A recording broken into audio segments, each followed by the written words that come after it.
से आता छोड़ दिया है, जग से नाता तोड़ दिया है, जग से आता छोड़ दिया है, तुम संग नाता तोड़ दिया है, तुम संग नाता छोड़ दिया है, तुम संग नाता तोड़ दिया है, तुम संग नाता छोड़ दिया है। मदन नारी जी श्री बनवारी जी, मदन नारी जी, श्री बनवारी जी, तुमसे मिला के मोह मैला, तुमसे मिला के मोह मैला, बात बिहारी जी, कुंज बिहारी जी, चैन बिहारी जी, तुमसे मिला के मोह मैला, तुमसे मिला के मोह मैला। नैना तुमसे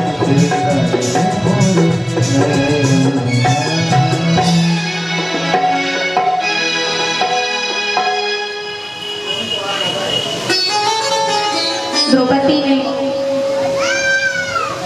जब सब साइड से उम्मीदें छोड़ दी,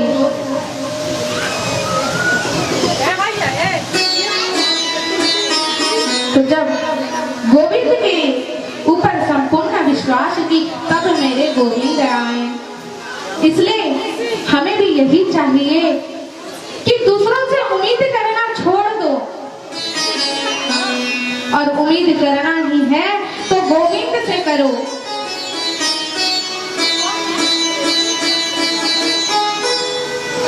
कल आप सभी ने रुक्मणी विवाह का आनंद लिया। मेरे प्रभु का पहला विवाह रुक्मणी जी के साथ संपन्न हुआ।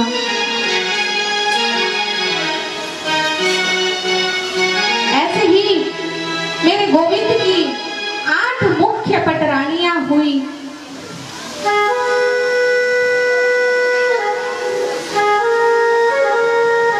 एक बार वैसे बोला तो जाता है कि भगवान श्री कृष्ण की 16,108 रानियां हैं।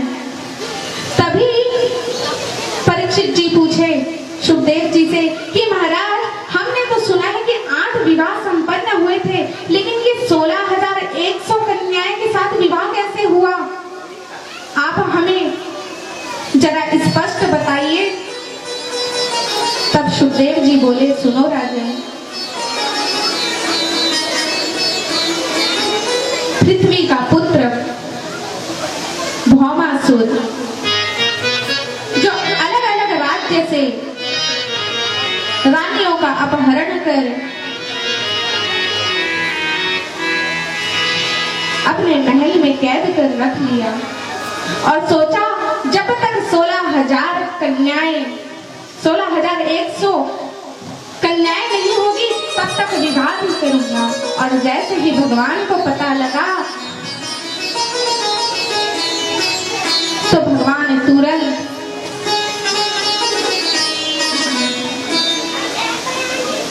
भौमासुर के पास पहुंच गए और भौमासुर का वध कर सारी रानियों को कैद से छुड़ाए,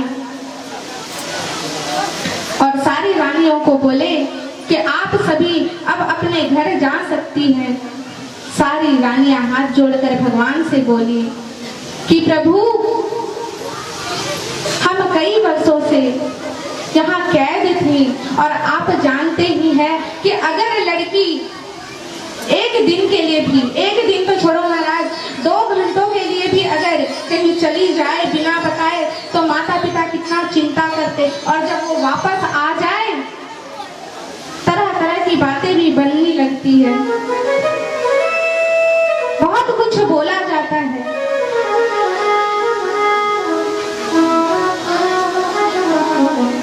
आज रानियां बोली, प्रभु अगर हम घर जाएंगे तो हमारे माता पिता हमें नहीं अपनाएंगे। हम चाहते हैं कि आप हम सभी को अपना लीजिए, वरना हमारे पास और कोई रास्ता नहीं, हम आपके सामने ही अपने प्राण का त्याग कर देंगे।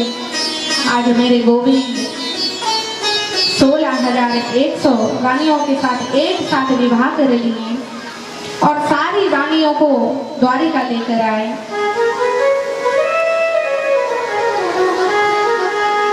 ऐसे मेरे भगवान दीन दयाल दीनानाथ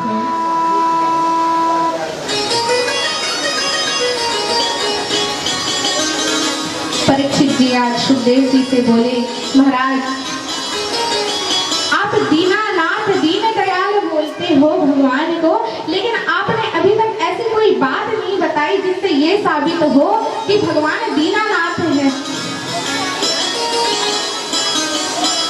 तब सुखदेव जी बोले कि भगवान के एक परम प्रिय मित्र है, नाम है सुदामा।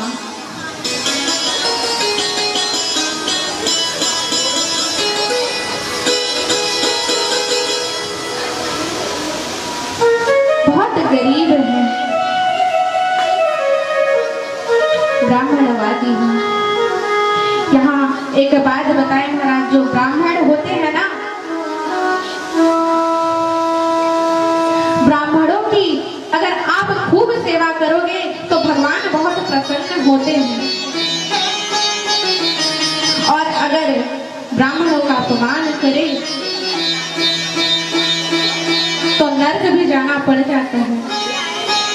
ब्राह्मणों के अपमान से मेरे गोविंद कभी प्रसन्न नहीं होते, क्योंकि एक बार जब सनक सनंदन सनातन और सनत कुमार ये 4 ब्राह्मण वैकुंठ धाम भगवान से मिलने गए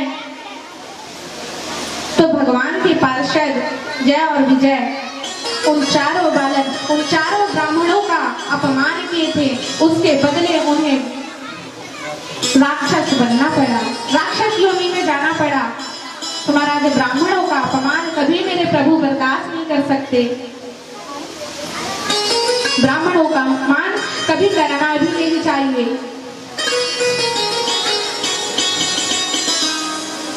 क्योंकि ब्राह्मणों की तो दुआ लेनी चाहिए, बस दुआ नहीं। ब्राह्मणों में इतना तेज होता है महाराज कि ब्राह्मण कौन ब्राह्मण, ऐसे ब्राह्मण नहीं जो पूजा पाठ नहीं करते, घर में ऐसे ही पड़े रहते, ये ब्राह्मण नहीं। ब्राह्मण वो जो संध्यावादी हो, जप करने वाला, माला करने वाले, ध्यान करने वाले, ऐसे ब्राह्मण का अगर आप दिल दुखाए या फिर उनका अपमान किए महाराज, मेरे गोविंद से ये देखा नहीं जाता। मेरे गोविंद उससे तुरंत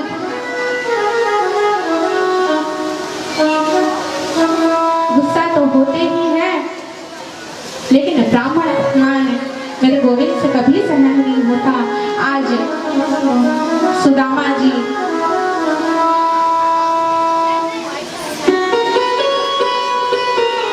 जिनकी पत्नी का नाम है सुशीला, चार बच्चे हैं, बहुत गरीब हैं।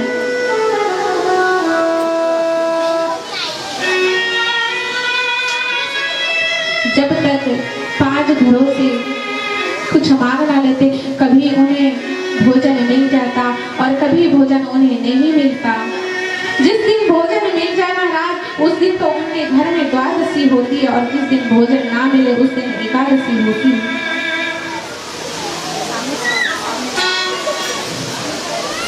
शाम को जब सुदामा जी घर आते तो सारे बच्चे, पिताजी आप कुछ लेकर आए हैं, बहुत जोर से भूख लगी है। जिस दिन मिल जाए सुदामा जी उन्हें खिला देते, वरना कह देते कि बेटा आज तो एकादशी है और एकादशी का व्रत तो सभी को रखना चाहिए, इसलिए आज तुम सो जाओ, हम कल कुछ लेकर आएंगे। और किसी दिन सुदामा जी को कुछ नहीं मिलता तो सुदामा जी उस दिन घर ही नहीं आते। इधर बच्चे अपनी मैया को परेशान करने लगते कि मैया बहुत जोर से भूख लगी है, कुछ खाने को दो।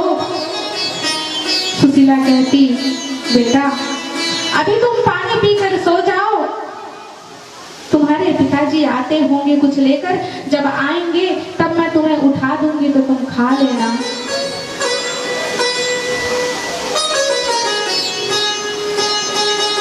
ऐसी दशा थी सुदामा की। एक दिन सुदामा के घर में एक ब्राह्मण आया और सुशीला से कहने लगा, सुशीला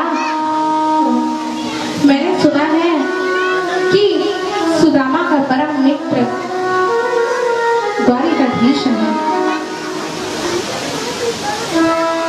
और द्वारिकाधीश तो बहुत बड़े राजा हैं, तो तुम इतनी दुखी इतनी गरीब हो, क्यों ना तुम सुदामा जी को भी द्वारिका भेज देती। आज सुशीला जैसे ही सुदामा जी आए तुरंत कहने लगी कि सुनिए, आपके परम प्रिय मित्र जो द्वारिका में रहते हैं, मैं चाहती हूँ कि आप उनसे एक बार मिलकर आए।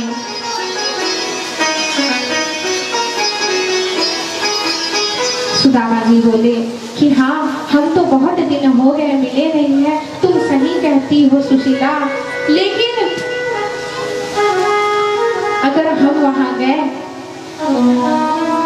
तो किसी के घर जाओ तो कुछ लेकर जाना अच्छा लगता, खाली हाथ हम जाएंगे कैसे। सुशीला बोली कि आप चिंता मत करिए, हम कुछ ना कुछ व्यवस्था कर देते हैं। और सुशीला जानबूझकर आज 4 ब्राह्मणों के घर में जाकर 4 लोगों से 4 मुट्ठी चावल लेकर आई महाराज, और एक फटे हुए पोटली में बांधकर सुदामा जी के थैली में डाल दी और बोली, इसे जाकर आप द्वारिकाधीश श्री कृष्ण को दे देना।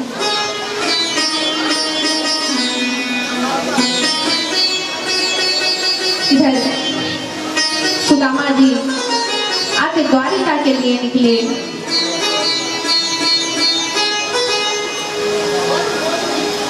रास्ते में सुदामा जी थक गए तो एक वृक्ष के नीचे ही विश्राम करने लगे।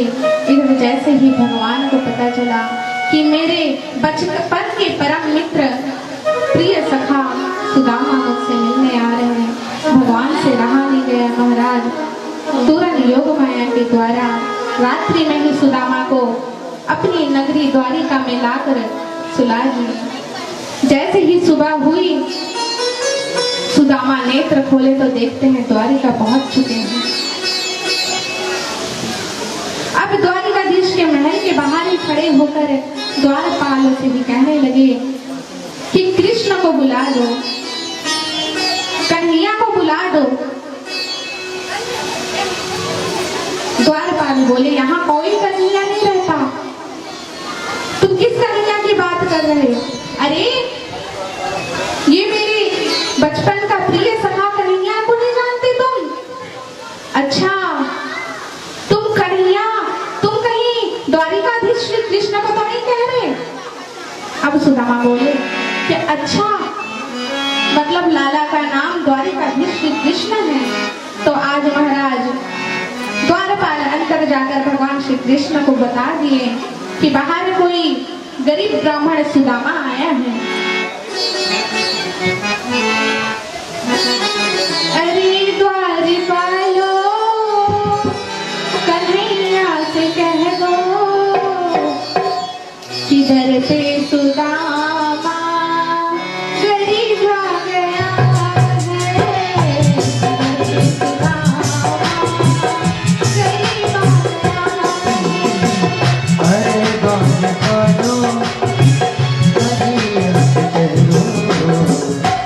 करते सुधा करी बगन है करते सुधा करी बगन है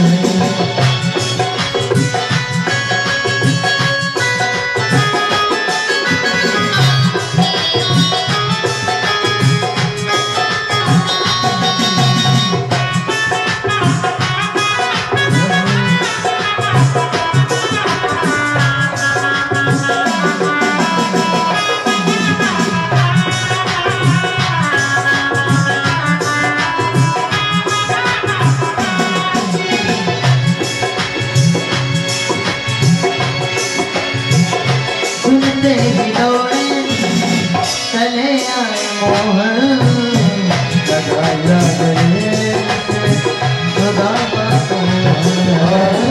लगाया गले से खुदा को मोहन हो लगाया गले से खुदा को मोहन। आज सुदामा जी महाराज बिना कुछ पहने प्यारे घटी की धोती पहन के गए। न सर पे है पगड़ी न सर पे है गरमा बता दो कन्हैया बता दो कन्हैया नाम है सुदामा बता दो कन्हैया नाम है सुदामा। न सर पे है पगड़ी न सर पे है गरमा बता दो कन्हैया नाम है सुदामा। नतन पे पगड़ी नतन पे जामा बता दो कन्हैया को नाम है सुदामा हो बता दो कन्हैया के नाम है सुदामा।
तुम एक बार मोहन तुम एक बार मोहन के साथ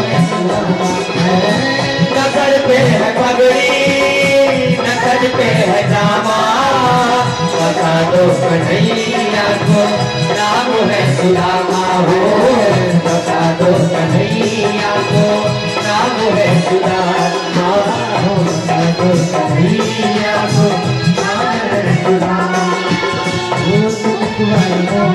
जय हो मोहन